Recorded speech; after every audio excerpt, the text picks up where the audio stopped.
irmãos.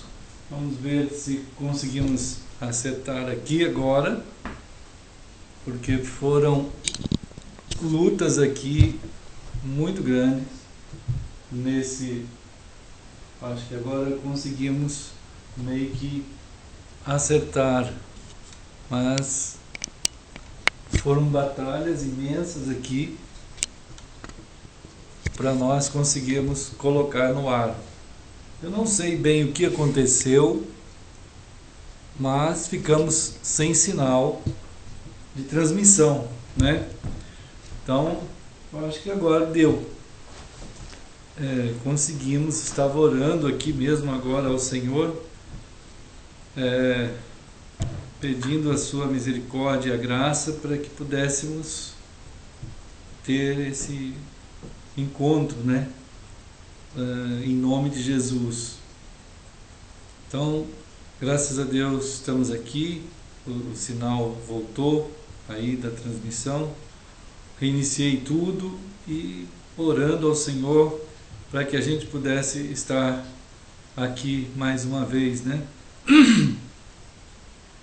Tem alguns irmãos viajando, e então o encontro lá do povo de Deus, né, da coinonia do Senhor, para estarmos sendo conduzidos pela sua palavra,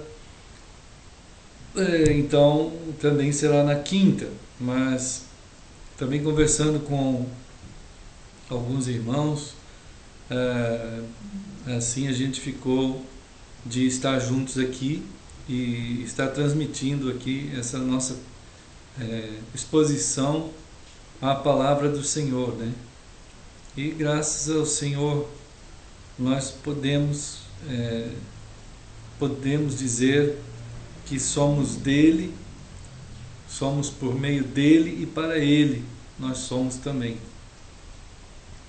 E queremos pedir ao Senhor que abençoe todos os irmãos que estão em todos os lugares, né? Como nós vemos em 1 Coríntios, ali no capítulo 1, Paulo, e em outros lugares também nós vamos ter essas expressões dos irmãos, dos filhos de Deus, dos chamados pelo Senhor, que estão em toda parte, né, irmãos?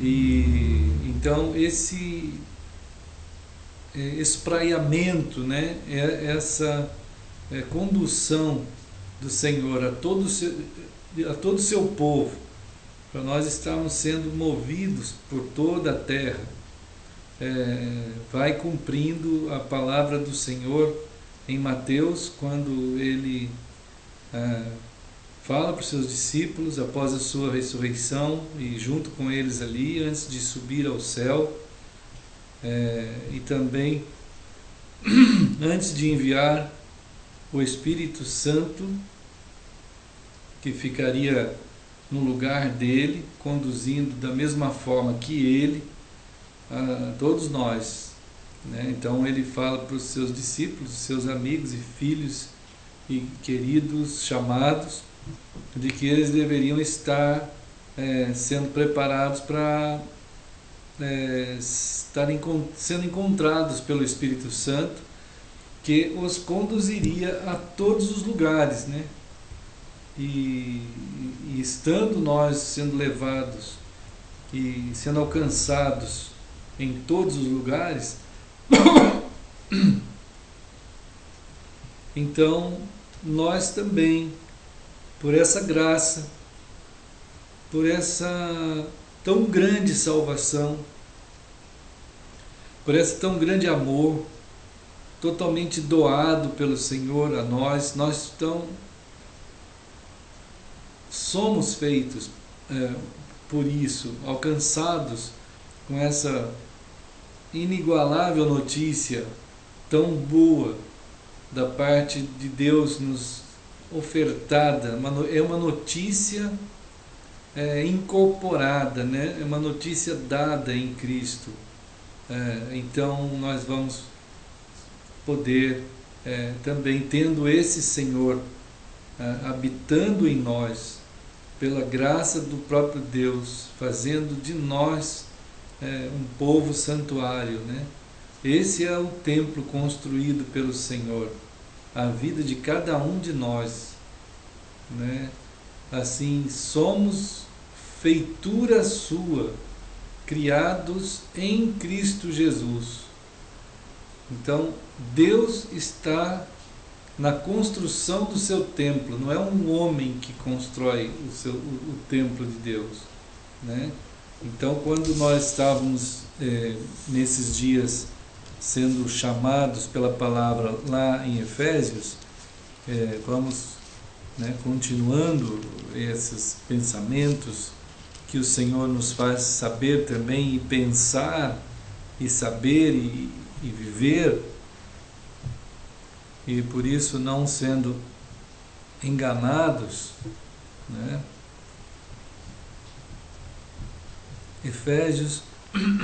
Efésios 2 diz assim, deixa eu pegar aqui esse negócio aqui, irmãos. Então, Efésios 2, a mesma forma que a salvação não é de obras, as obras também não são nossas, né? A salvação vem do Senhor, como as obras vêm também do Senhor. Então Ele salva e Ele opera em nós tanto o querer quanto o fazer. Ele faz isso, é Ele o Senhor.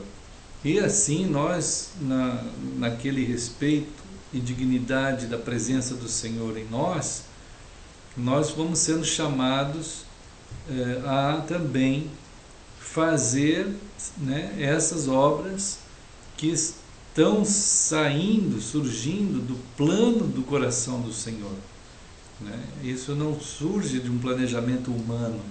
A palavra do Senhor revelada a nós, cuja plenitude é Cristo, continuará sendo Cristo a obra na nossa vida e a obra que vai decorrer da nossa vida. Nessa dimensão tão elevada e tão profunda do coração de Deus, a gente não tem como alcançar, como Jó perguntava, né? Porquê das coisas, e então ele queria saber aqueles porquês todos, e o Senhor então procura trabalhar essa ideia do Jó, dizendo: não dá, Jó, você não estava comigo na fundação do mundo, não é possível você saber essas coisas aí. O que nós precisamos saber, que o Senhor revela a nós, é a nossa submissão, a nossa sujeição ao Senhor. Então somos, Efésios 2:10, né? Somos feitura sua, feitura dele. É uma obra feita, é uma criação feita. Ele fez essa nova criação, né? E então esse ato de Deus estar fazendo essa nova criação, obrigado. Deixa eu ver. Esse ato de Deus estar fazendo essa nova criação, ele está também conduzindo nós a estarmos fazendo aquilo que Ele tem para nós fazermos. Então, criados em Cristo Jesus, para as boas obras, as quais Deus de antemão preparou para que andássemos nelas. Então, essas operações do Senhor, elas vão acontecer dentro da formação que o Senhor faz do seu povo, né? A formação de família, de povo construído, em construção, em processo do fazer de Deus, em termos das obras que serão feitas, né? Em termos da salvação, estamos feitos. Em termos das boas obras, estamos fazendo. E esse fazer de Deus inclui o ato de nós estarmos espalhados por todo mundo, e nesse espalhar nós vamos estar em nós sendo tratados pelo Senhor, né, para conduzirmos a sua operação conforme Ele quer que a gente faça. Para isso, irmãos, para nós estarmos sendo capacitados e entendendo no Espírito a nossa identidade, nós também vamos estar sendo envolvidos com a sua palavra, né? Então, lá em 1 Coríntios 3, é importante percebermos as palavras do Senhor. Sem as palavras do Senhor, nós vamos ter a palavra do homem, né? Ou a gente fica na palavra do Senhor e ouve e pensa o que ele pensa, ou nós vamos pensar o que um pastor pensa, o que uma igreja pensa, o que uma denominação pensa. Então, esse é o grande paradoxo que há, a grande luta que há, em que as pessoas ficam dentro desse ambiente, dessa situação de afastamento da palavra, ou de usar a palavra de uma forma anexa ao que foi feito do cristianismo, e aí então ele acredita que está na palavra simplesmente porque ele carrega uma Bíblia, né? Porque ele está com citações bíblicas, mas toda a forma ela é contraditória à palavra do Senhor, naquilo que o Senhor expõe na sua palavra, né? Então aí o pessoal já não consegue mais nem sequer ter a condição crítica de avaliação. Então a gente tem aqui em 1 Coríntios 3, 9, quando a gente recebe a palavra assim: porque de Deus somos cooperadores, lavoura de Deus, edifício de Deus sois vós. Então, irmãos, nós somos os cooperadores, né? Nós estamos sendo chamados a entender que o Senhor está gerando a gente em Cristo. A palavra grega aqui significa ter a mesma visão. Para nós termos a mesma visão de Deus, né? A mesma visão do Senhor. Cooperar significa nós sermos chamados à mesma visão de Deus, para trabalhar junto com Ele conforme Ele pensa, né? Operar, a nossa operação, nossos atos vão ser conforme Ele orienta, Ele fala, Ele mostra em sua palavra. E é claro que isso vai bater muitas e muitas vezes com aquilo que a gente foi acreditando ao longo dos tempos da nossa vida, seja por via particular, por via familiar, religiosa, social. Então isso tudo são as formulações teológicas dentro da nossa experiência de vida. A gente tem todas essas fontes teológicas e elas vão bater, depende de como foi feito isso. Se a formulação particular, pessoal, for extremamente egoísta e forte, ela não vai se mover.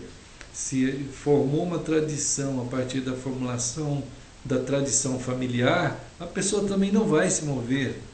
Se essa formulação extremamente forte tiver na sociedade, ou enfim, em qualquer um desses âmbitos religiosos, o que a religião diz, né?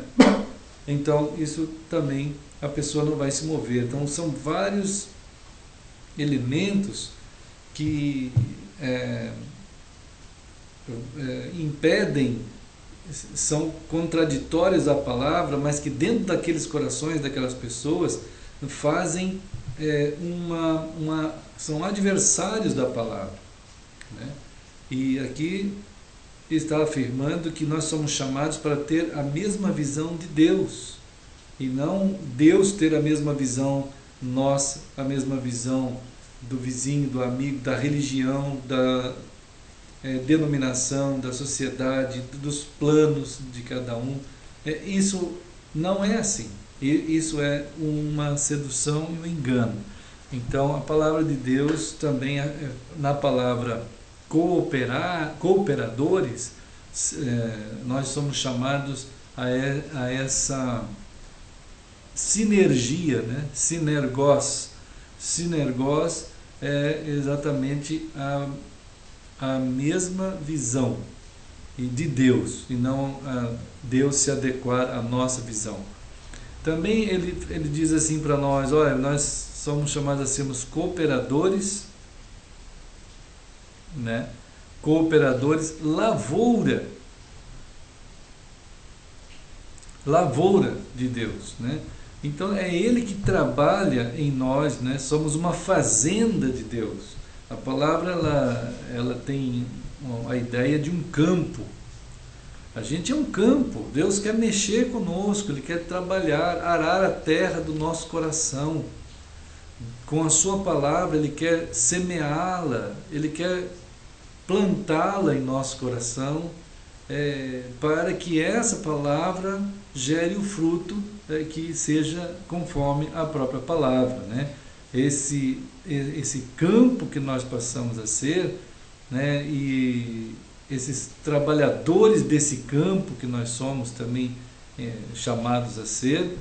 E aqui aparece a palavra também no sentido de cooperadores, lavoura de Deus sois vós. Quer dizer, a ideia do corpo.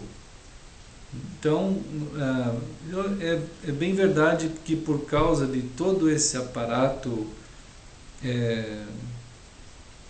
da mentira e até das discrepâncias e dos estrabismos dos cristianismos que existem hoje, né? Principalmente a partir do século do ano 313, quando começou o catolicismo na forma embrionária dentro do Império Romano ali, né, que depois se travestiu de um cristianismo conveniente ao longo dos séculos, transformando todas as divindades em nomes de cristãos.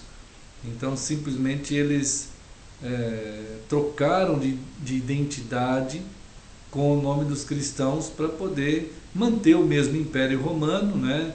O imperador continuou sendo imperador, só que com o nome de Papa, e todo o colegiado, todo aquele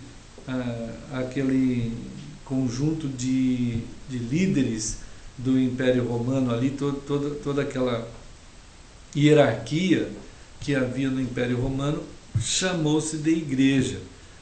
E realmente, dentro da doutrina católica romana, igreja é o que vai do Papa até o padre. O resto tudo, o povão, o povo são os leigos, né? O povo são o povo, eles não são igreja. Então essa consciência hoje do católico em geral, que não conhece a sua própria doutrina e nem a sua própria história, de que ele usa hoje a terminologia de que a igreja somos todos nós, isso é um vento evangélico que soprou para cima dessa multidão de católicos que desconhece a sua doutrina e colocou essa ideia sobre eles de que todos eles são igreja, e essa ideia meio que pegou. Mas se for estudar a doutrina católica, é a doutrina do Império Romano, né, que você tem a plebe, os leigos, o povo e todo aquela hierarquia, né, que você tem do imperador até os cargos mais baixos. Esse é o Império Romano ali. Mas assim foi feito no Império Romano, assim foi depois travestido de cristianismo e adaptado com a nomenclatura cristã, e o povo que não tinha condição de aferir com nada, praticamente tiveram 1000 anos, entre o ano 500 até o 1500, para poder isso tudo ser consolidado. Em 1000 anos se consolida muita coisa. ainda mais na base da violência, da força, da superstição, da magia, do medo, né, de toda aquela imposição que vem através de todo esse aparato místico e irrespondível, de fato, né? Entra no meio dessa história as revoltas de vários clérigos do catolicismo que começam a ler a Bíblia e então começam a questionar aquilo ali tudo. E entra Lutero, John Hus, Wesley, enfim, vários outros, e eles começam a formar o que a história aí chama de protestantismo, né, a reforma. Então, todo esse aparato, que não muda muita coisa, continua o mesmo sistema católico romano, todos os reformadores se renderam ao mesmo sistema, mudando apenas, é claro, a gente tem pessoas começando a ser mais esclarecidas a partir da distribuição das Bíblias por Lutero e outras possibilidades de conhecer um debate mais profundo dentro da Escritura, mas começa a gerar uma forma um pouco mais amena do que o catolicismo, mas um tipo de catolicismo renovado e sob o báculo do poder estatal e que toma conta então dos novos países que o protestantismo vai crescendo e vai gerando uma forma parecida com o catolicismo, só que dentro do protestantismo, fica mais ou menos parecido, com as mesmas paróquias, as mesmas igrejas em vários locais e os grandes papas do mundo chamado protestante e mais à frente evangélicos. E bem, o mundo é neo-evangélico, então, e quase pós-cristão que a gente está vivendo, vê o surgimento de todo tipo de feiticeiros dentro do ambiente chamado evangélicos, com poderes absolutos sobre todo mundo, né? Que vive ali naqueles ambientes. Então, isso vai contrastar absolutamente com o que a palavra de Deus fala, que os seus filhos, os que ele chamou, né, nós somos de Deus, né? Então nós somos cooperadores de Deus, somos lavoura de Deus, edifício de Deus, sois vós. Então essa ideia de corpo de Deus não tem aparato, forma nenhuma no mundo que o Império Romano impôs e fez grudar na mentalidade das pessoas aquela forma, de tal maneira a lavagem cerebral, o carimbo, né, do Reich romano entrou na mentalidade dos cristãos, até mesmo dos crentes evangélicos e salvos, que ele não consegue imaginar que ele esteja equivocado, errado em questões de forma, e até diz que não tem problema nenhum, pode ter a forma que quiser, pode ter o templo, e não é simplesmente uma questão de opção, é uma questão de lei. E de tal maneira isso é reforçado que os ambientes evangélicos geraram as paróquias evangélicas e cada uma delas é tida como pessoa jurídica, isto é, casou com o Estado. Ela fez um casamento com o Estado. Ela está legalmente casada com o Estado, através de força jurídica. Então são várias noivas, vários casamentos com o Estado e vários cristianismos, cada um casando, e tem CGC para todo lado.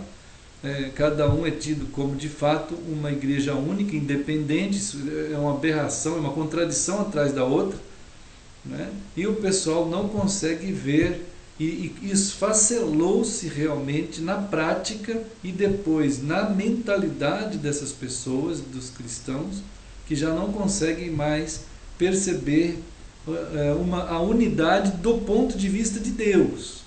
Eles falam em unidade, porque tem um romantismo de unidade no ar evangélico, mas na prática é totalmente independente, como se diz realmente isso, embora em algumas denominações as chamadas igrejas de tal lugar e de tal lugar e de tal lugar, elas pertençam a um poder central, muito semelhante ao catolicismo romano, o Império Romano em miniatura dentro de denominações centralizadas no poder.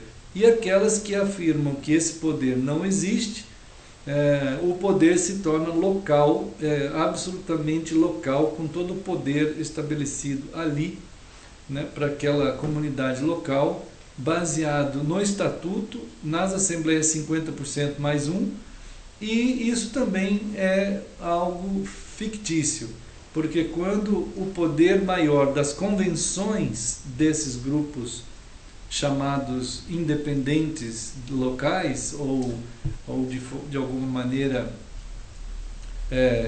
ligados espiritualmente, mas desligados administrativamente, como gostam muito de afirmar, então há um poder também central, embora ele seja velado.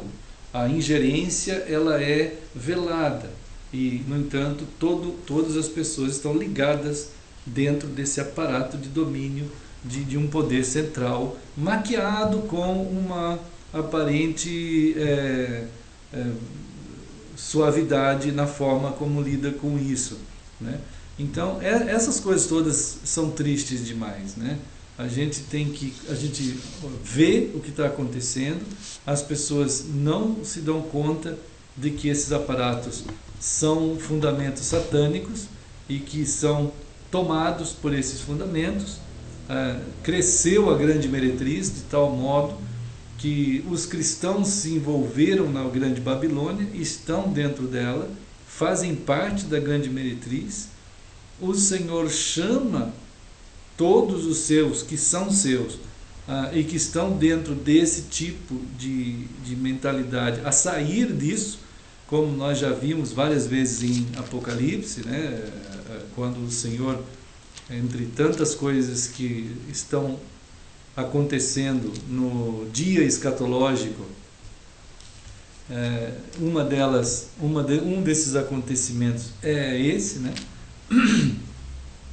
É a formação desse aparato de domínio político, religioso, estatal, educacional, né, científico, filosófico, enfim, de todos os ramos fatiados do saber e dos domínios de poder. Eles vão abraçando as multidões e segurando bem seguro na sua formação da grande meretriz. E nesse meio tem muitos cristãos, e aqui em Apocalipse 18:4, ouve-se a voz do céu dizendo: retirai-vos dela, povo meu, para não serdes cúmplices em seus pecados e para não participardes dos seus flagelos.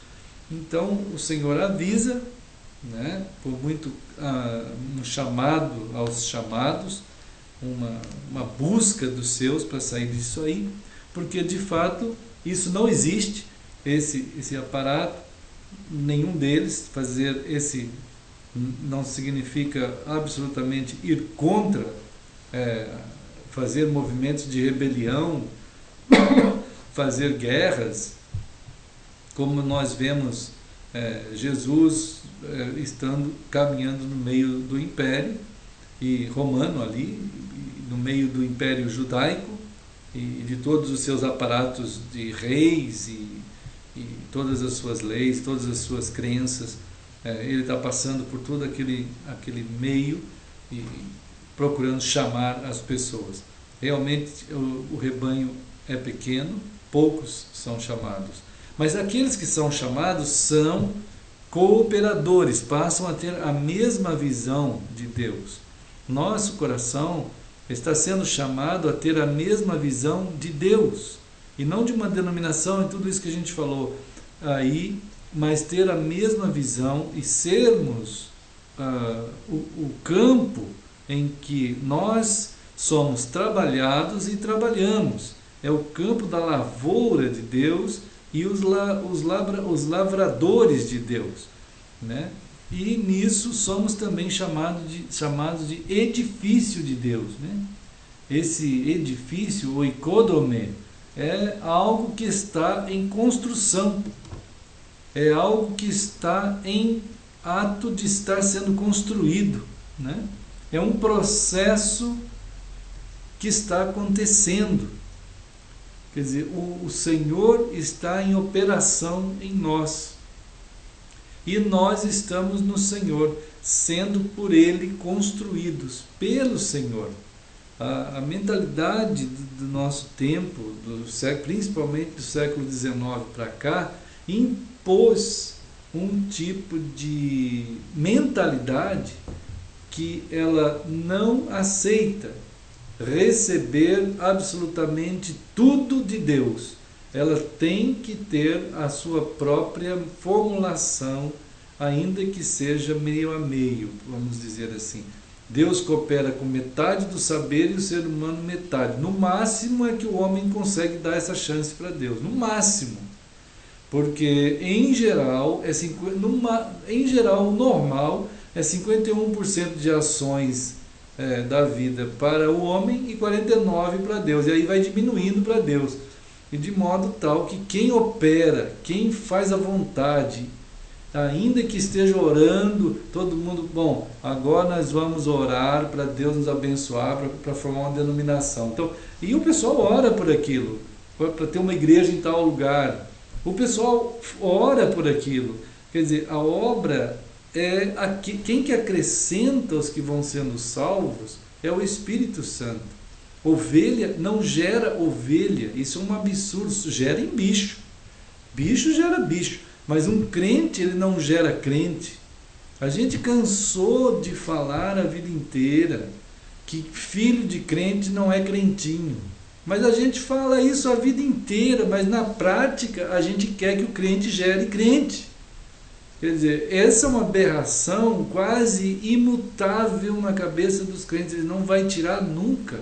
Ele não na prática, ele não acredita que é o Espírito Santo que salva, que é o Senhor Jesus Cristo que salva, que é o Pai que amou a pessoa de tal maneira. Então, essa teologia do crente que gera crente é como se chegasse no dia do batismo e tinha que dizer assim: eu te batizo em nome do Pai, do Filho, do Espírito Santo e do crente que gerou o crente.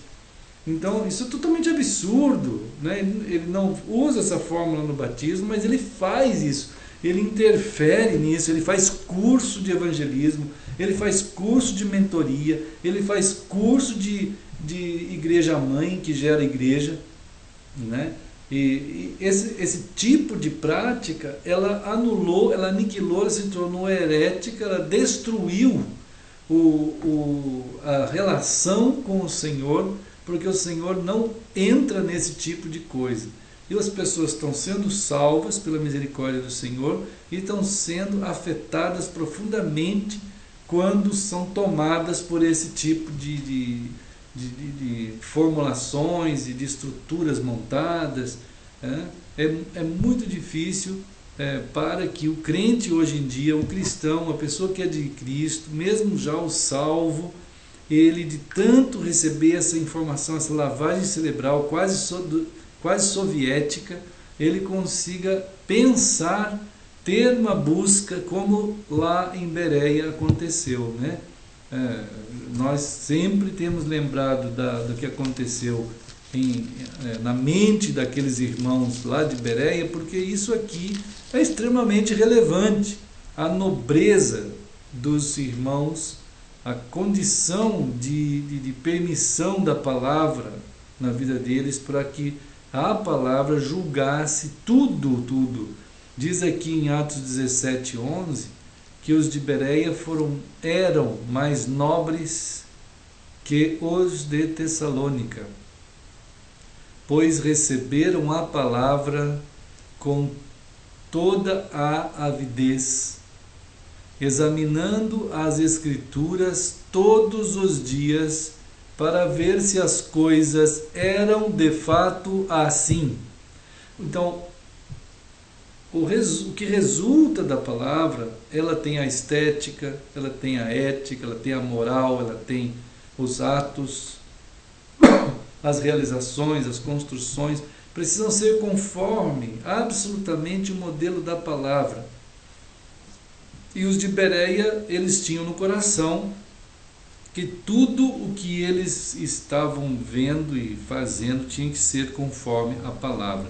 Para isso tem que receber a palavra, a nobreza, diferente de Tessalônica, que não tinha essa nobreza, não eram nobres nisso, né? Hoje quase não há nobreza no meio evangélico, no meio cristão, no coração dos salvos, porque a palavra para ele não tem esse peso, né? Ele vive dentro do sistema romano, do sistema que o mundo evangélico criou a partir dos impérios evangélicos e reformados e protestantes.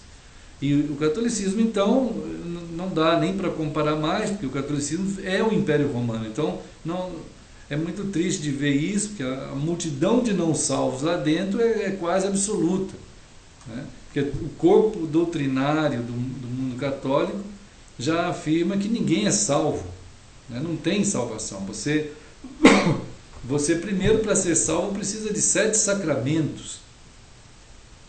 Então o católico vai lá e estuda os 7 sacramentos. E quando ele termina de estudar os 7 sacramentos, o padre vai dizer ainda para ele assim: olha, eu sou padre, não posso cumprir os 7 sacramentos e eu sei que eu não vou ser salvo, eu tenho que ir para um purgatório.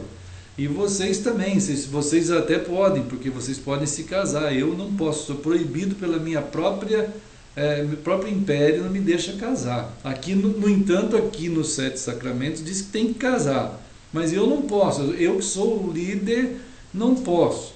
Então vocês que não são nada, são plebes, são leigos, vocês podem casar, mesmo cumprindo os 7 sacramentos.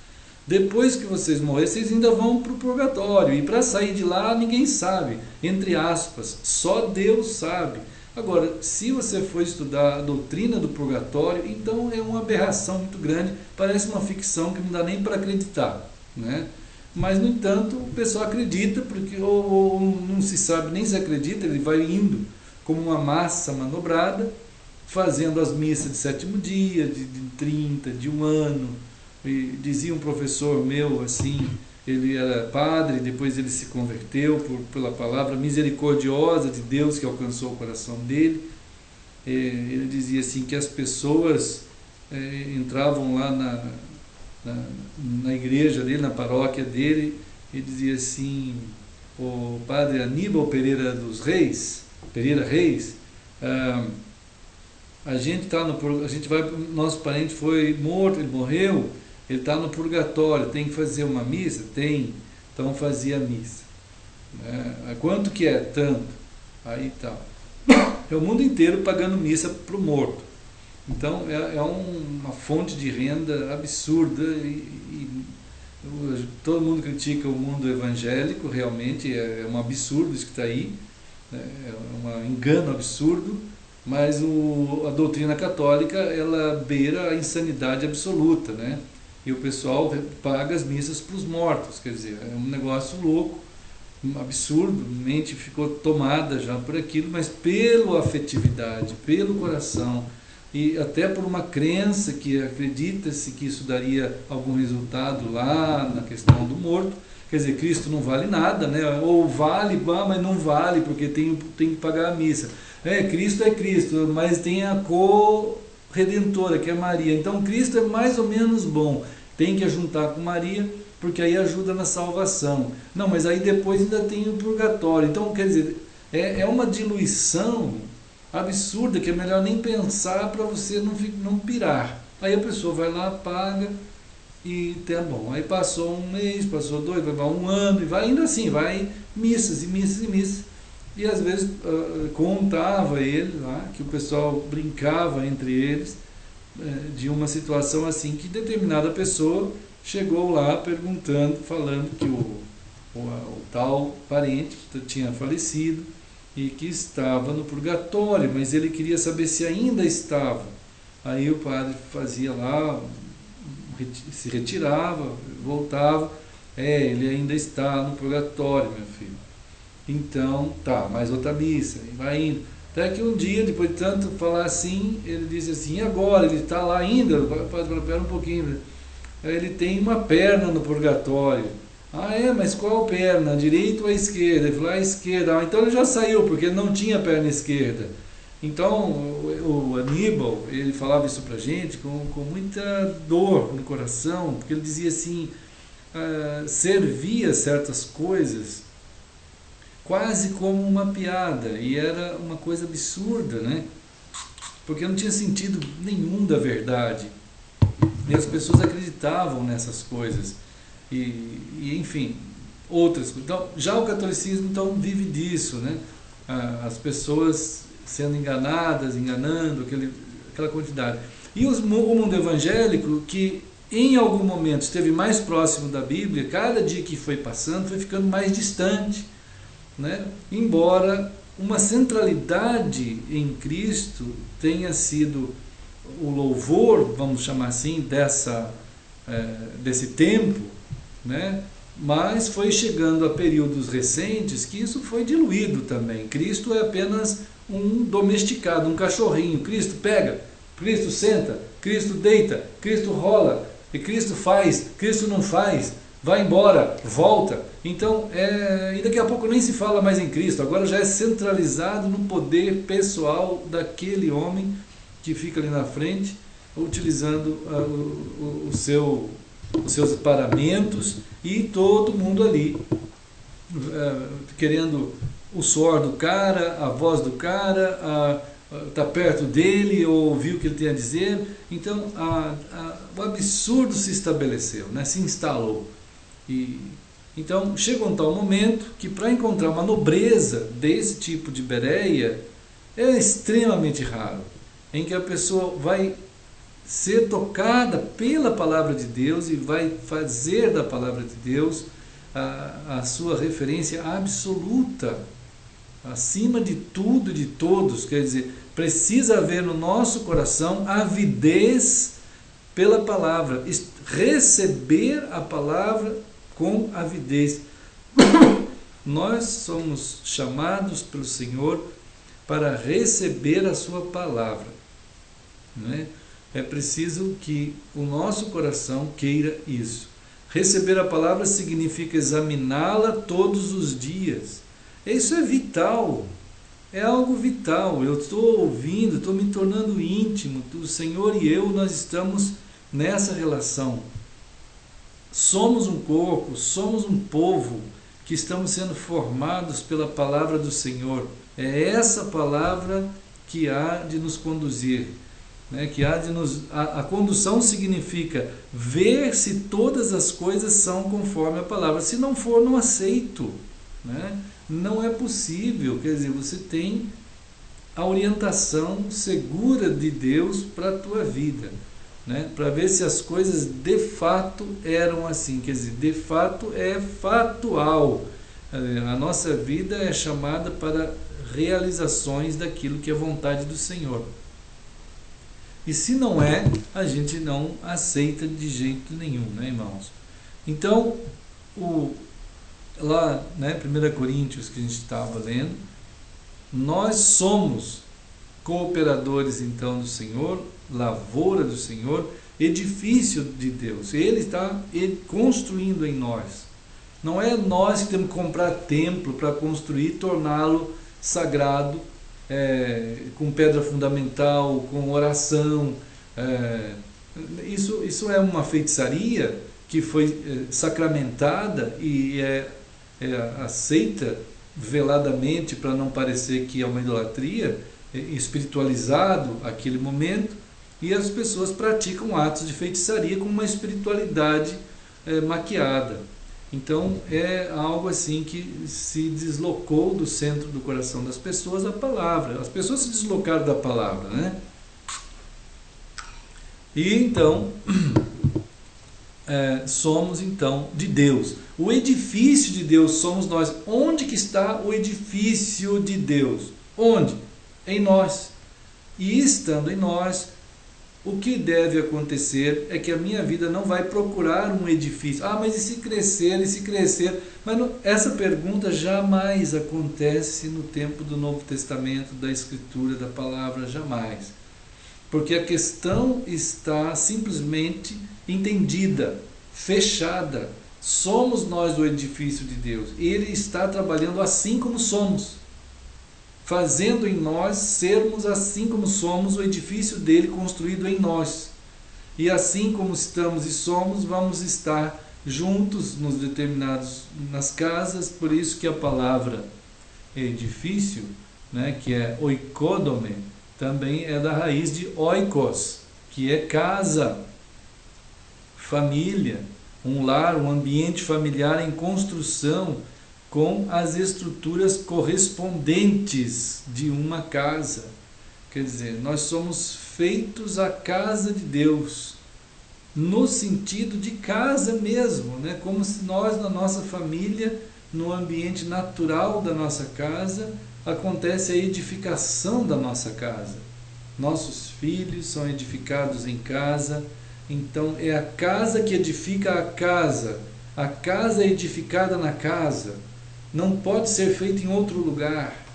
Evidente que dentro do ambiente que a gente vive, em que os lares estão totalmente descaracterizados, absolutamente descaracterizados, tanto na prática quanto quase legalmente já não se tem mais o lar, né? No Brasil, por exemplo, se fala que quem educa na casa é a pátria que é educadora, né? Não existe propaganda alguma de pai e mãe educadores. A propaganda que há é a pátria que educa. Isso é totalmente comunista, né? Totalmente leninista, marxista. E é assim. E o evangélico também pensa assim. Ele trabalha de uma tal maneira em que as famílias não estão sendo orientadas a viver no modelo de família que a palavra de Deus trabalha, esse modelo, né? Em que os filhos estão ali em casa e nós clamando, estamos em clamor ao Senhor para que as nossas casas elas correspondam ao padrão da palavra, em que o marido está pronto para trabalhar em algum outro lugar, a esposa está pronta para trabalhar dentro do ambiente que lhe é digno, que é a casa, e os filhos estão ali junto com ela e com ele também quando ele está em casa. Então, nesse ambiente ocorrem os tecidos profundos espirituais, psíquicos, físicos. Tudo está sendo formado de uma forma íntegra em que tanto trabalham o Deus eterno, formador desse modelo da palavra para a família, quanto os próprios pais estão trabalhando no amor que eles têm, com as chaves que eles têm dentro da relação com os seus filhos, com o marido e a mulher, né? No ambiente em que ela exerce com toda a sua suavidade, característica de mulher, né? Hoje a mulher está quase estereotipada a tal ponto que ela está, em alguns setores sociais, ela se apresenta quase como um halterofilista monstruoso. Essa é a mulher de hoje, de alguns setores. Outros, dentro do mundo empresarial, ela se apresenta quase como um robô de produção, altamente capacitado com uma inteligência artificial para fazer acontecer até se explodir lá na frente com todo tipo de estresse que possa fazer gerar isso em cima de uma fragilidade ou de uma sensibilidade, de uma grandiosidade que a mulher tem em si, que o homem não tem, pela própria natureza da mulher. Ela tem essa... Quando falamos a palavra fragilidade, não no sentido de fraqueza, como um cristal, né? você tem um cristal, ele é frágil, cuidado frágil, quer dizer, ele tem um valor imenso. Conforme tu passa até a mão sobre ele, é capaz de produzir um som maravilhoso, né? Mas o homem não é assim, a mulher é assim. Ela tem as suas características para que assim ela se desenvolva nos seus dons que ela tem naturalmente.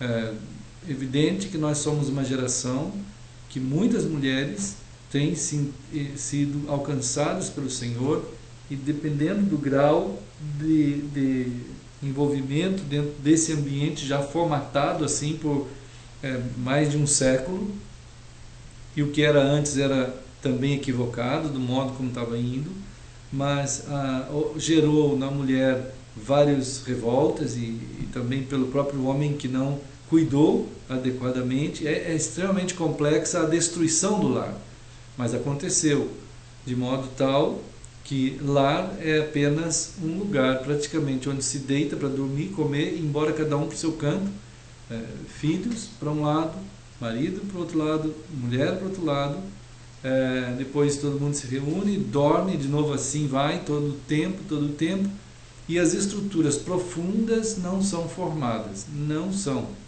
As pessoas são cortadas, são destituídas das suas grandezas de maturidade profunda. Elas têm, às vezes, muito dinheiro, muitos carros, muitos bens, mas eles não têm mais a humanidade como deveriam ter, né? Então, essas complexidades se fizeram perder a noção de família, né? E está piorando, né, cada vez mais, de tal modo que hoje já se tem também a informação de que homem com homem pode ser família, mulher com mulher pode ser família. Estados Unidos, outro dia, se casaram 3 mulheres para ficar ali formando, segundo eles, uma família, vários homens. Então, as aberrações não vão parar, né, vão se tornar cada vez piores, né? E o que vai realmente ser destruído quando você mistura a verdade é a própria verdade, né? Então, claro, é muito difícil, é evidente que é muito difícil entender o sentido da palavra oikos na Escritura, quando ela chama a atenção da eclesia, dos chamados de Deus, como um povo chamado a essa relação familiar com Deus, né? Em que nós vamos estar sendo construídos, edificados como lavoura, edifício, cooperadores, dentro de um ambiente familiar, não é de outro ambiente, de um ambiente familiar, dentro da família que somos e nos encontros que temos entre nós, dentro das casas que temos. Essa situação que foi assim até o ano 300, todo o tempo do Novo Testamento foi assim, o ano 100 até o 200, o ano 200 até o 300, a compreensão era essa, né? E, é claro, por diversos fatores de desconhecimento e de falta de nobreza em relação ao conhecimento e ao entendimento da palavra de Deus, todo esse aparato romano, logo que foi possível ser amplamente pressionado, divulgado, imposto, foi feito assim, e ainda mais atrelado à liberação das torturas e das prisões e das mortes. As pessoas simplesmente foram a adaptação do Império Romano para cristianismo, e que envolveu os cristãos que haviam e os não cristãos que foram chegando por simpatia a estar dentro das paróquias formadas e entravam mesmo de qualquer jeito, apenas fazendo parte lá, porque isso era o entendimento comum. Quer dizer, você pode acreditar em tudo, e então pode acreditar até nesse Cristo. Constantino jamais se converteu, foi simplesmente uma conveniência política, e enfim, todo esse aparato fez com que também foi se perdendo o modo neotestamentário, que é o modo e o padrão de Deus, né, irmãos?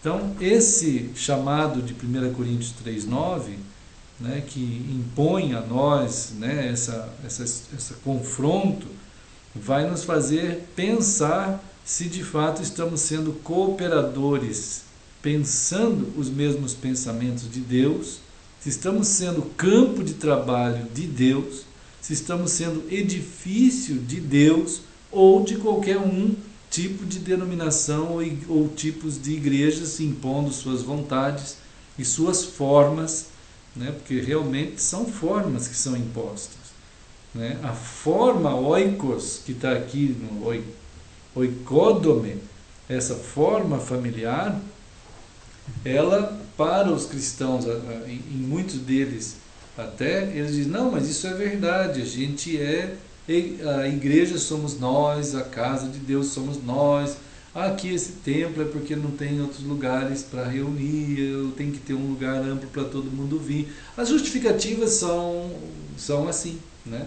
Bíblicas elas não são, elas são assim, racionais, razoáveis, compreensíveis à mente do nosso século, aceitáveis e dignas do amém do século 20, 21, 19, 20, 21. Né? Biblicamente não tem como justificar ou até legitimar esse tipo de coisa que tem aí. Né? É extremamente importante ter essa percepção, né? Para que a gente não navegue ou fique à deriva aí, né, no vazio. E em Ezequiel 13, né, que a gente tem às vezes também reportado o nosso coração no meio disso tudo aí, Ezequiel 13,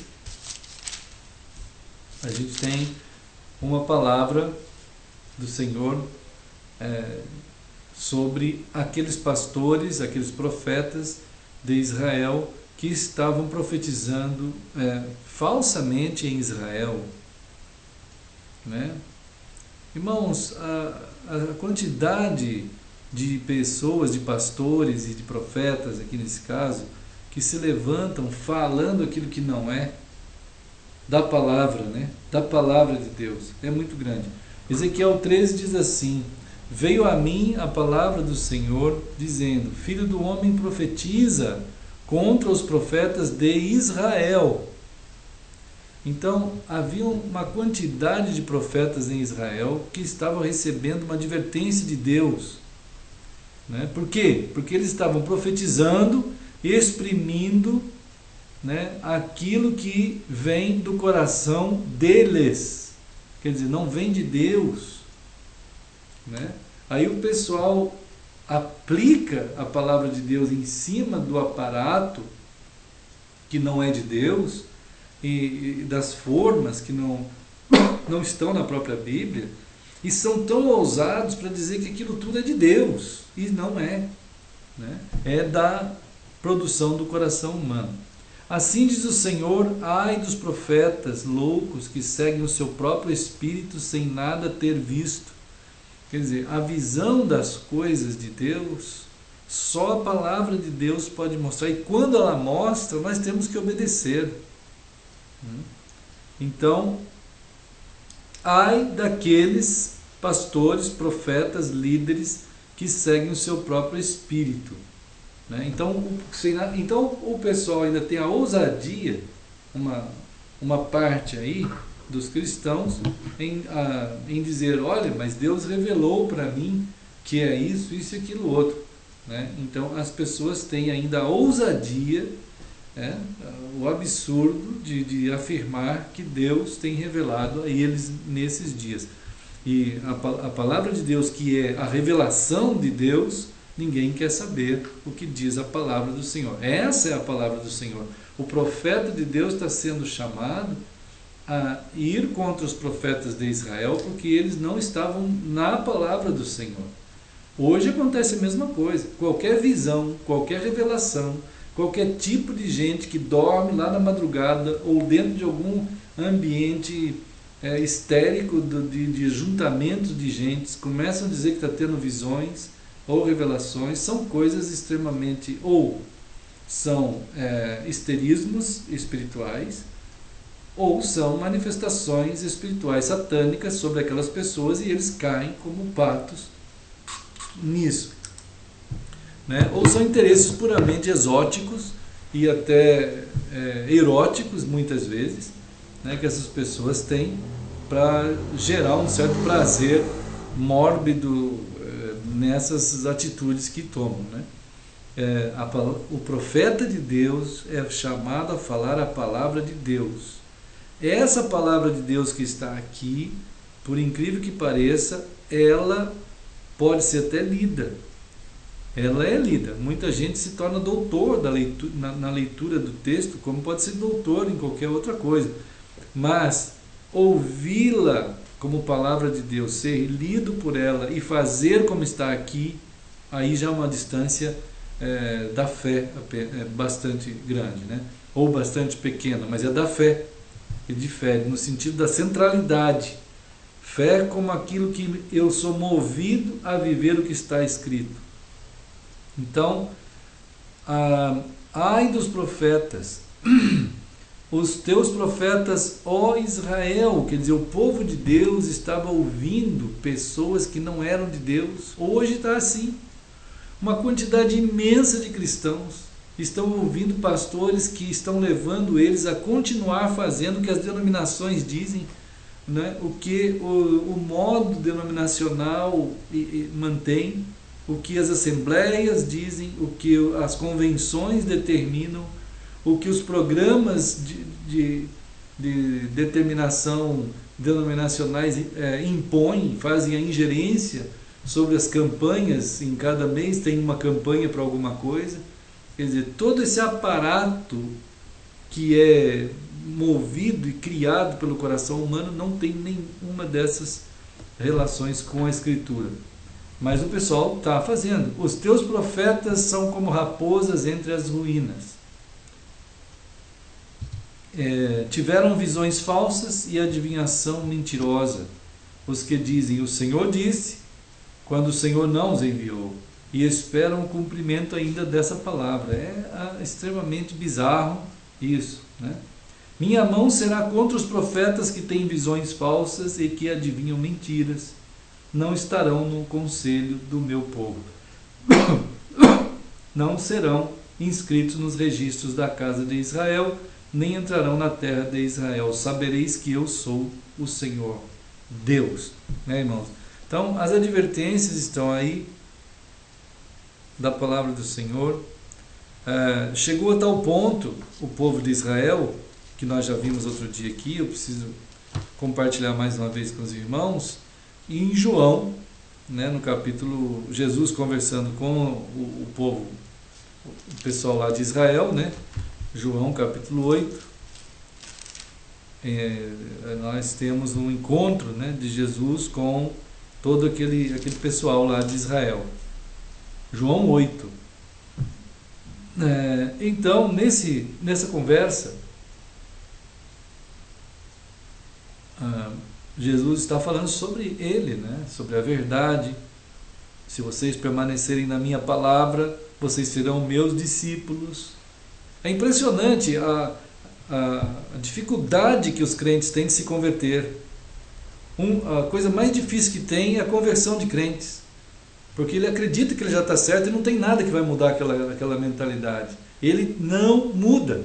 O crente é alguém que segue a tradição evangélica, como antigamente a gente dizia que os católicos eles tinham uma mentalidade obtusa, com aquela questão do tapa-olho, aquela coisa assim, né? Porque meu avô foi católico, meu tio, minha avó, minha mãe, não sei o quê, e eu também vou, eles morreram católicos, eu também vou morrer.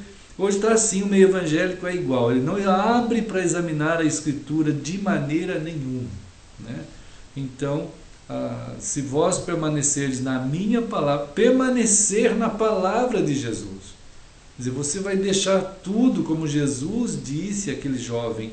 Você é um judeu, você segue a palavra desde criança, você é uma pessoa muito boa, você fez tudo que é certo, meu coração se alegra por ti. Então, olha, maravilha, só falta uma coisa. Deixa tudo isso, deixa o povo de Israel, deixa Jerusalém, deixa a tua religião, deixa a tua crença, deixa tudo e me siga. Ele não quis, ele não foi. A mente não abre, o coração está... Aquilo tudo que foi feito é o grande valor da vida daquela pessoa, né?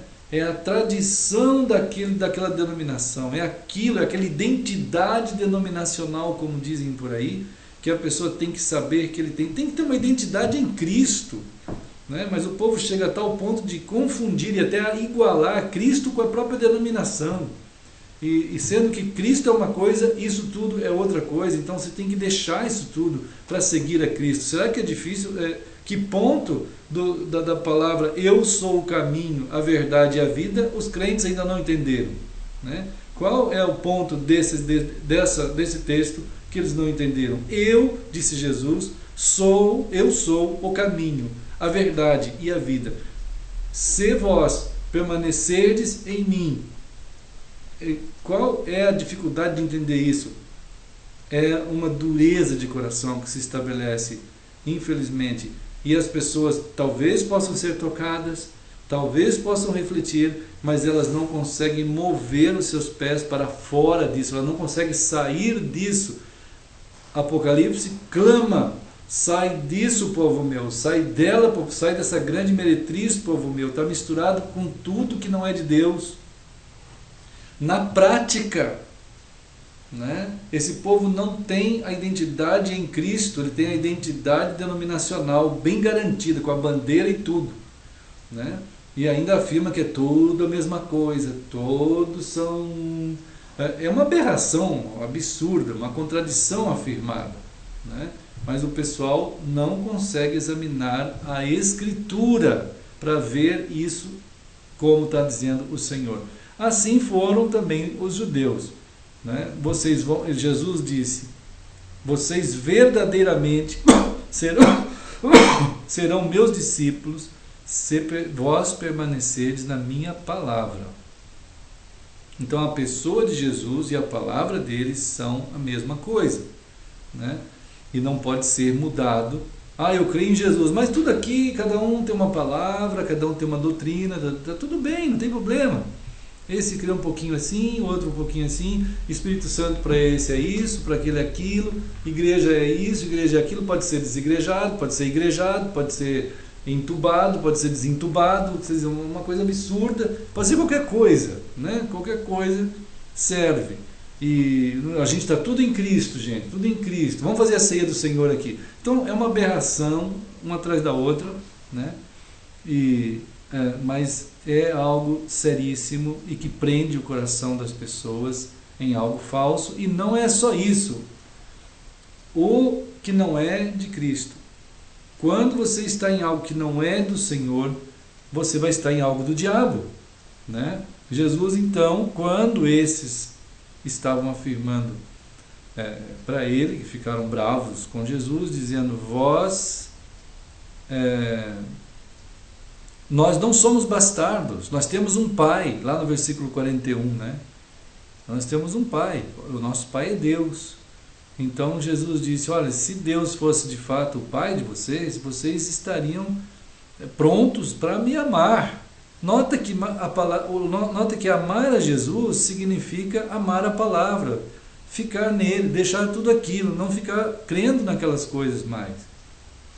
Porque eu vim de Deus, e aqui estou, pois não vim de mim mesmo, mas Ele me enviou, né? Por que razão? Por que será que vocês não compreendem a minha linguagem, né?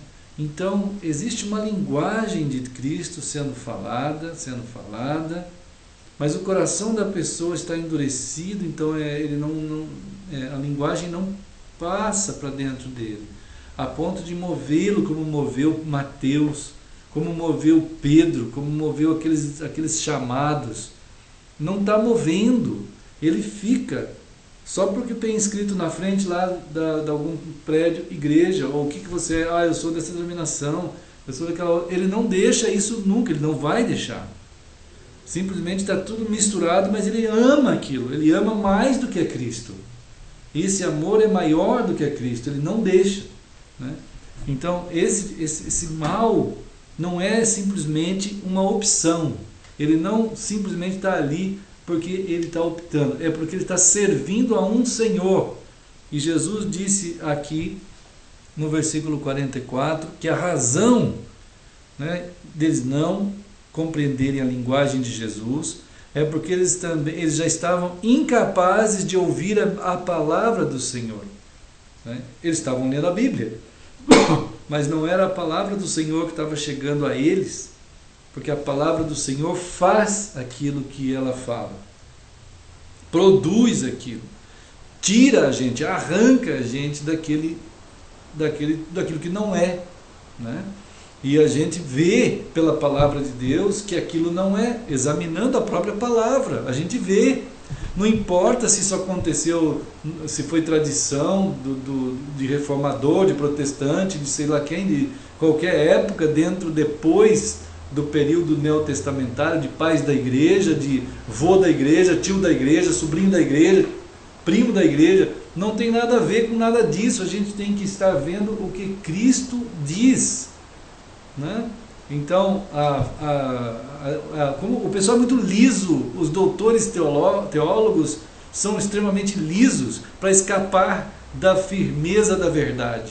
Eles são lisos para colocar rapidamente artificialidades na cabeça dessas pessoas, e aí então produz a incapacidade de ouvir a palavra do Senhor. É claro que isso tudo tem um pai. Jesus deixou no versículo 44 a revelação de que esse tipo de artimanha deriva de um pai que é o diabo. E as pessoas querem satisfazer os desejos desse pai, que é justamente gerar uma compreensão alternativa, mas muito bem maquiada e encapada, como aconteceu no Éden, né, naquelas roupas que eles arrumaram para eles, ou na tentativa do Caim de levar verdura no lugar da ovelha, e enfim, tudo isso é a mesma coisa que está acontecendo, mas os evangélicos já não conseguem mais ver, os cristãos já não conseguem mais ver, né? Então a palavra do Senhor está, a Bíblia está aqui, mas a palavra do Senhor não está no coração deles, não está chegando a ponto de movê-los a ver, porque afinal de contas, para onde que nós vamos? Aqui tem muro de escalada, aqui tem tirolesa de 500 metros, aqui tem piscina, aqui tem salinha de não sei o que, aqui tem sala daquilo outro. O que é isso? Isso Jesus olhou para aquilo e disse: não vai ficar pedra sobre pedra, isso não significa nada. Mas o pessoal não, a gente adora isso aqui, ó, isso aqui foi construído, isso aqui foi construído, isso aqui foi construído, isso aqui foi feito. E lá saíam do templo Jesus e os seus 2 discípulos, indo embora para o monte no Getsemane, no Getsemane para orar, e ninguém falava nada, eles estavam estupefatos porque Jesus meio que para eles tinha desprezado aquele templo, que já nem era mais o templo de Salomão, era o templo de Herodes, né? Mas construído em cima e maior ainda. Então, porque tinha que caber, né? Tinha que caber mais gente. E o pessoal tinha perdido de vista Cristo, de tal maneira que ele entrou por uma porta, chicoteou todo mundo, falou com os fariseus, falou com os escribas, falou com os saduceus, falou com todo mundo ali dentro, saiu do outro lado sem ninguém seguindo ele, a não ser os 2 discípulos, que ainda olharam para trás, chamaram a atenção de Jesus, por que ele estava desprezando aquele templo, né? Então, quer dizer, a mentalidade dos discípulos de Jesus estava já abduzindo-se por aquilo ali, sendo abduzidas por aquela coisa que parecia aos olhos humanos alguma coisa e não era nada, né? Então ali estava o Filho de Deus, o Criador do universo, aquele diante de quem todo o céu se dobra de joelho em adoração, esse que chama a gente a amá-lo de todo o coração, a deixar tudo e entender que nós somos a lavoura de Deus, nós somos o edifício de Deus, nós somos os cooperadores de Deus, e Ele está edificando em nós o seu templo. Ele está edificando nós o seu templo. E o pessoal, não. Aí ele mistura tudo e acha que está tudo certo. Essa dúbia forma de ver, pensar na Bíblia e fazer o que não é bíblico, o confundiu de uma tal maneira que ele vive dentro dessa roda de hamster o tempo todo na vida dele, fazendo 1 milhão de coisas, se cansando num 1 milhão de coisas e não está fazendo a vontade do Senhor. É a vontade do diabo, e ainda fica bravo se falar que foi vontade do diabo. E né? Então, a grande questão de Jesus sempre é essa: por que razão não compreendem, né, a minha linguagem? Né? Quando a pessoa tenta avaliar a sua fé pela sua própria visão teológica, esse é um desmanche da sua própria condição espiritual, né? Então tem que ter uma atitude diferente diante da Bíblia, entendendo que nós não estamos diante de uma Bíblia, é a palavra de Deus, é o Deus eterno que está falando conosco para nós irmos nessa palavra. Né? Realmente, irmãos, o coração do homem é extremamente frágil, né? Extremamente frágil. E ao mesmo tempo, extremamente hábil para construir as estruturas que ele assim quer fazer, né? Então, não adiantou nada, os ais não resolveram nada lá, né? O pessoal continuou naquela dureza de coração muito grande e não adiantou nada. O pessoal continuou assim mesmo e depois mais quiseram mesmo matar Jesus, né? Então, a gente precisa de todo o nosso coração ser alcançado, né, pela palavra do Senhor. E em Hebreus, no caso, Hebreus, irmãos, né? Hebreus, deixa-me ver aqui, só o horário ali, né? Hebreus, lá no capítulo 2, a gente tem uma expressão assim: como escaparemos nós, né? Em Hebreus 2:3. Irmão, todo mundo conhece esse texto, principalmente os evangélicos, todo mundo conhece. Mas esse que é o problema, né? Dos judeus foi esse também, todo mundo conhecia. Qualquer texto que a gente fale para um crente assim na Bíblia, eu já li. Né? Mas isso é um absurdo, não é para ler. Né? Mas o pessoal está viciado em ler a Bíblia, alguns, né? Não todo mundo, a maioria nem mais lê nada, nem um livro, nem um folheto, né? Ele lê, né? Às vezes eu vejo um estudo lá no Facebook, coloco um estudo lá com 20 páginas, 8, 10 pessoas, 12, tá? Aí alguém põe lá assim: eu fui dar uma volta até o supermercado, 2.000 curtidas. Então, isso é um absurdo, né? Isso é uma idiotização absoluta, né? Então, as pessoas quase não estão lendo. Mas alguns leem a Bíblia e também não deveriam ler, porque a Bíblia não é para ser lida. Ela é que tem que ler a gente. É a palavra de Deus que está alcançando a gente, né? Então, essa palavra vai então fazer aquilo que precisa fazer, porque aí vai encontrar uma pessoa. Quando a palavra de Deus alcança de fato a pessoa, ela vai estar sendo moldada conforme a palavra é. Como escaparemos nós se negligenciarmos, né?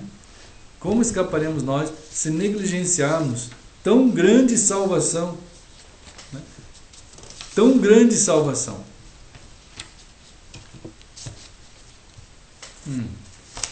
Negligenciar, gente, é uma palavra importante aqui, né? Vai aparecer algumas outras vezes na própria Escritura, mas é uma palavra importante da gente pensar um pouquinho aqui. A palavra negligenciar, ela significa assim: você está privando-se né? Privando-se, descuidando-se, né? Faltando algo, né? Desinteressado naquilo, não preocupado com aquilo ali, né? Você está meio descuidando, já não se preocupa tanto com isso. Quer dizer, a grande maioria hoje dos cristãos está nessa condição de negligência com a palavra do Senhor, né? É uma negligência com a palavra do Senhor. A tão grande salvação de Deus é negligenciada. A palavra de Deus é toda salvação. Toda salvação. Ela salva a gente do inferno eterno, da morte eterna, da desgraça eterna. Ela salva a gente, leva a gente para o reino do Senhor. E salva, e continua salvando a gente todo o tempo da nossa vida de idiotices, de tolices, de bobagens, de coisas que a gente fica... Hoje em dia, a multiplicidade de terapêuticas que tem por aí para tentar cuidar, segundo as escolas da psicologia, tem mais de 400 síndromes catalogadas. Eles foram tão minuciosos de que eles já perceberam nos estudos aí que estão se fazendo hoje em dia, de que o ser humano está tão desconjuntado, está tão desconfigurado, que ele está tão faltando nele as estruturas corretas, que começou a surgir muita coisa de desarticulações, estruturas destruídas dentro da vida dele, né? Não é alcançado mais o ser humano, já desde pequeno, como a gente falou agora há pouco, né? Quando você sai para ir para os hotéisinhos, para as escolinhas, para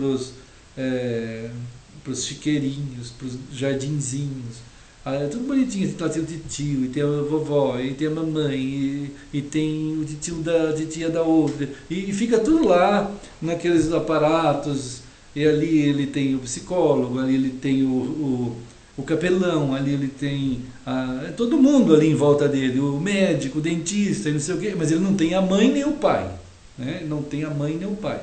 E só a mãe e o pai é que podem alcançar o ser profundo de uma pessoa e construir as estruturas profundas em cooperação com o eterno Deus que nos fez e colocou nas mãos dos pais conduzir essa criança nessa condição, de tal modo que havia uma sabedoria entre o povo judeu hebreu antigo que dizia que a adolescência ia até os 30 anos.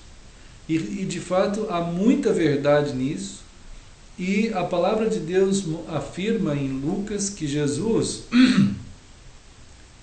ele em determinado momento com 12 anos, ele foi até lá em Jerusalém no templo, e lá ele estava conversando com os doutores da lei, e o pessoal ficou admirado. E quando chegaram os pais dele preocupados e tal, ele falou assim, ele viu que o pessoal dizia, olha, um menino desse deixa extasiado os doutores, né?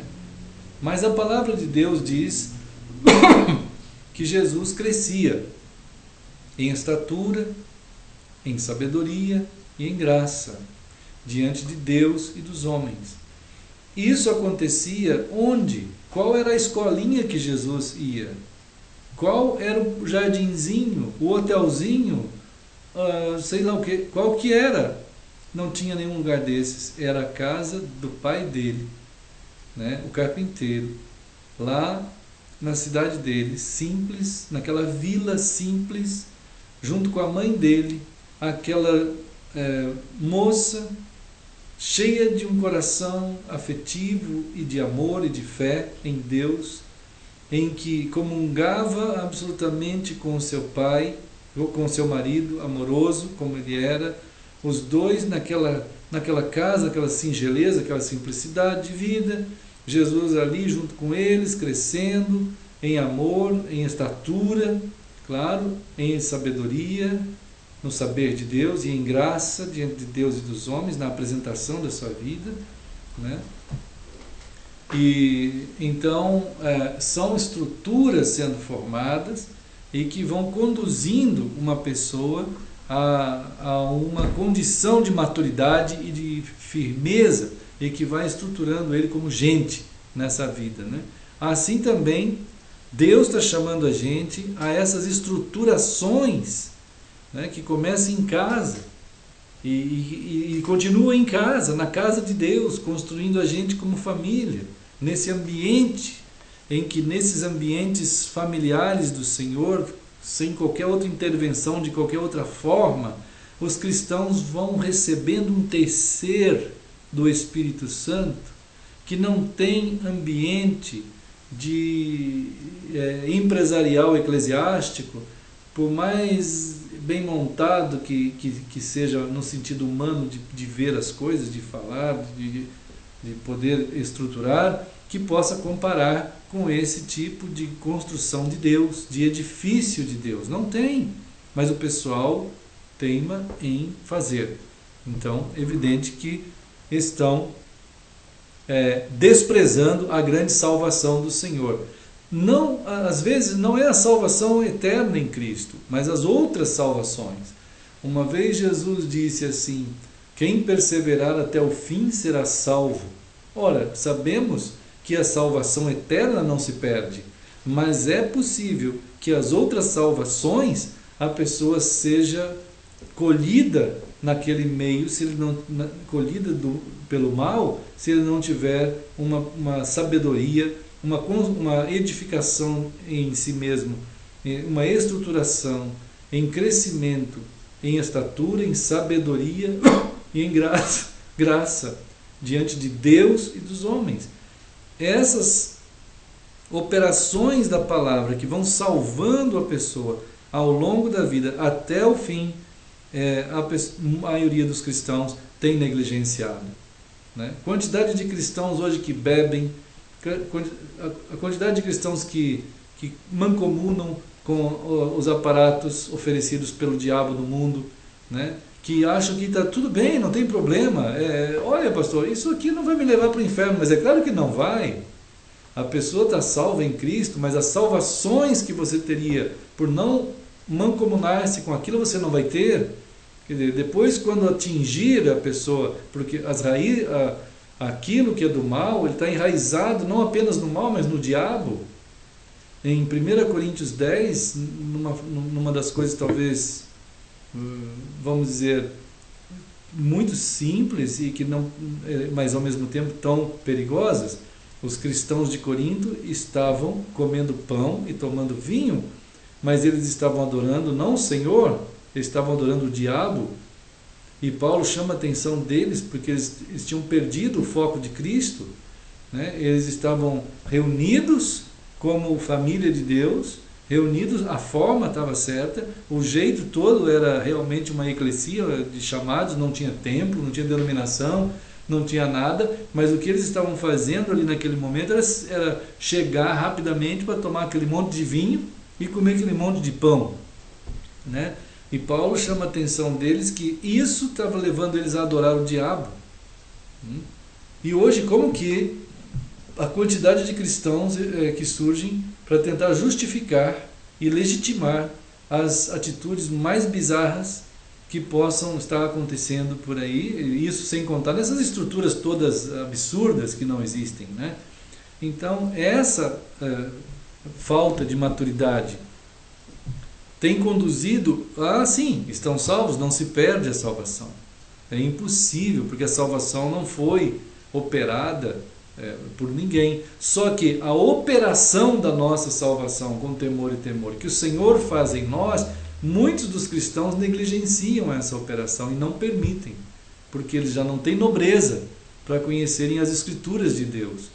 E não sabem então confrontar aquilo que é e aquilo que não é, e vão se aliando com o que não é, porque tem um certo ideia, porque ele já é frágil, ele tem uma infantilidade e ele é lúdico.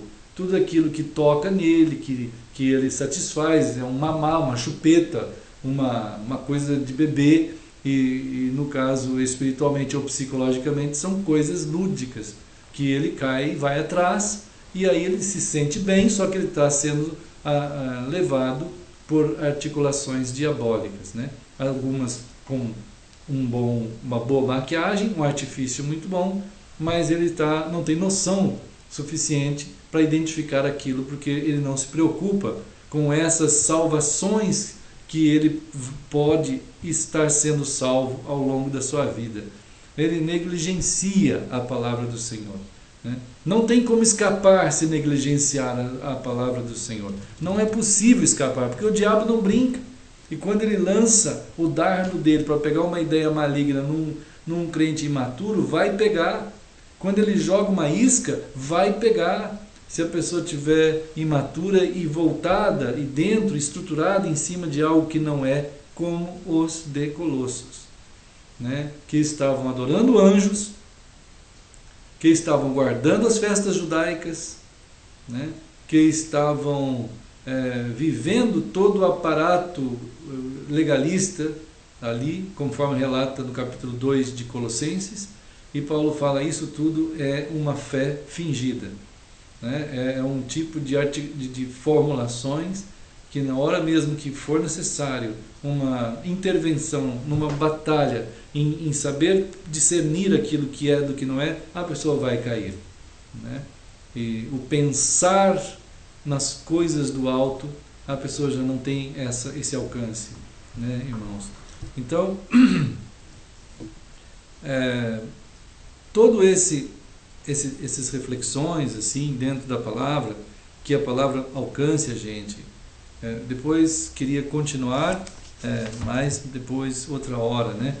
Mas que possamos estar refletindo sobre esses temas, e sendo que o principal é que o Senhor quer que saibamos que somos dele, somos cooperadores, chamados a ter a mesma visão, somos chamados a ser campo do Senhor, a lavoura do Senhor, trabalhadores, lavradores nessa lavoura. Ao mesmo tempo que somos cultivados, nós vamos trabalhar.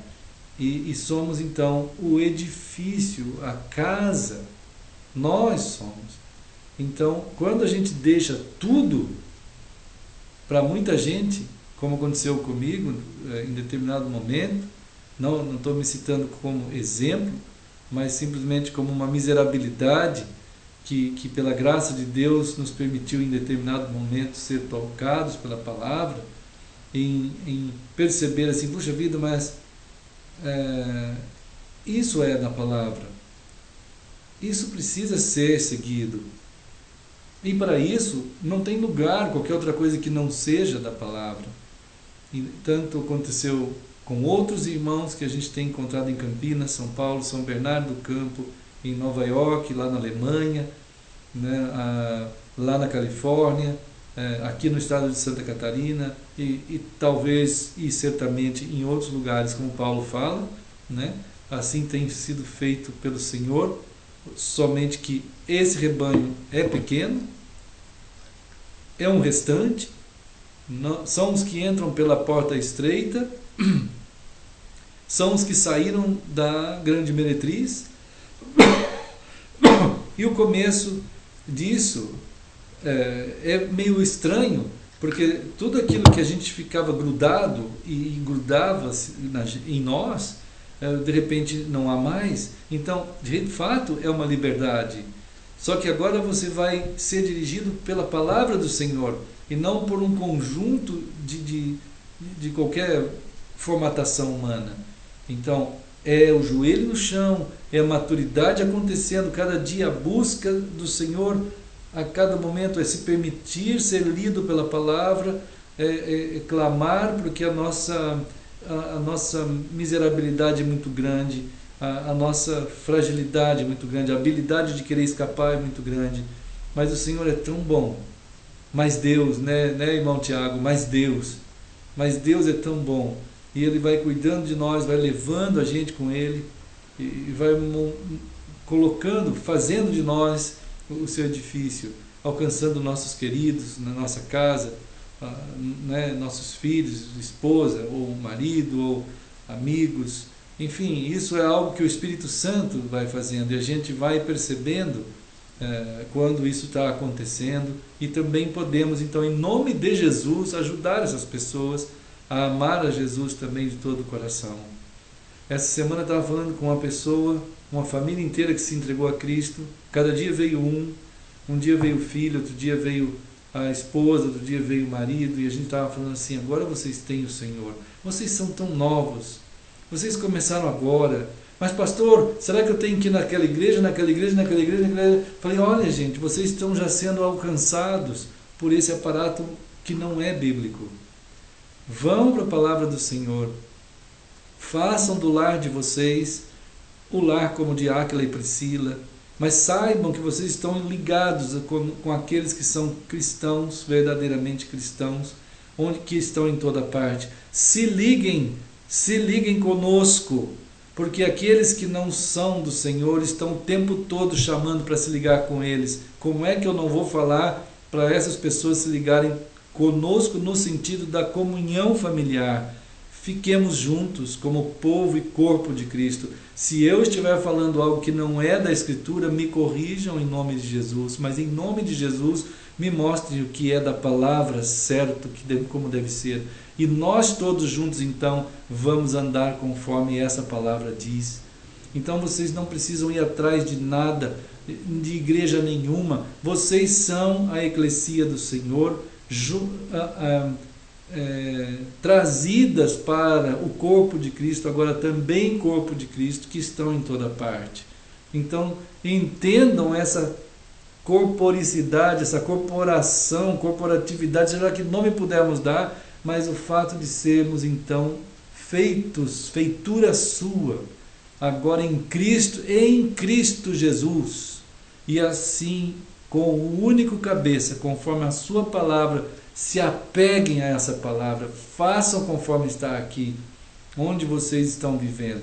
Então a gente orou aqui junto com cada um deles, né? E eles foram, né? Então a gente está... Paulo fala que alguns plantam, alguns cuidam, alguns colhem, mas o Senhor vai dando esse crescimento a essas pessoas. E que não haja intervenção. Falei: olha, é muito difícil hoje, porque houve tempo em que era o judaísmo e alguns outros ismos assim meio bem heréticos, né? No começo do caminho dos irmãos do caminho, que era aqui no Novo Testamento, havia mais algumas coisas também heréticas, além do helenismo, do judaísmo, do gnosticismo, algumas coisas assim. Mas hoje são milhares de cristianismos lançando as suas redes em direção aos novos cristãos, que possam estar vindo, e estão, porque o coração do ser humano está sedento e ele está buscando. Mas a quantidade de gente feiticeira, de malignidade, de heresias e de interpretações bizarras, e que alcançam aquela lúdica início da fé, e não dá nem tempo deles começarem a crescer muito. É demais a quantidade que é tolhida do seu crescimento nesse passo, né? Mas em nome de Jesus entregamos eles a Cristo, nessa parte de seguir, porque eles já se entregaram a si mesmos, receberam o Senhor, né? Na hora que entenderam sobre o Senhor, pela palavra do Senhor. Mas entregamos em oração, nos entregamos e continuamos nos entregando, né? Então, irmãos, que o Senhor nos abençoe, guarde os irmãos em toda parte, fortaleça, sejam fortalecidos e cresçam na estatura, saber o que fazer do seu corpo, na sabedoria, saber conhecer conforme o Senhor vê as coisas, e graça nas manifestações então do Senhor em cada um de nós, perante Ele e perante todos os homens, né? Querido Senhor, quero entregar em Tuas mãos as nossas vidas, Senhor. A Tua palavra que tem nos chamado cada dia a Ti mesmo, por meio de Ti e para Ti e por Ti. Senhor, conduza-nos, abençoa cada um onde cada um está agora, com todo o seu coração, querendo muito, apenas, entre aspas, né, Senhor? Porque Tu és tudo, Tu és o Senhor, o Eterno, querendo a Ti. Então nós oramos em nome de Jesus. Amém. Então, queridos, eu vou desligar, né?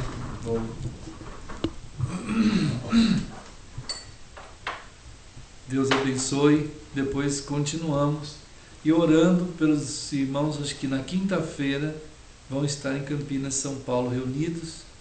Depois, domingo, vamos estar aqui também, sempre procurando transmitir. E terça que vem lá em Campinas, São Paulo.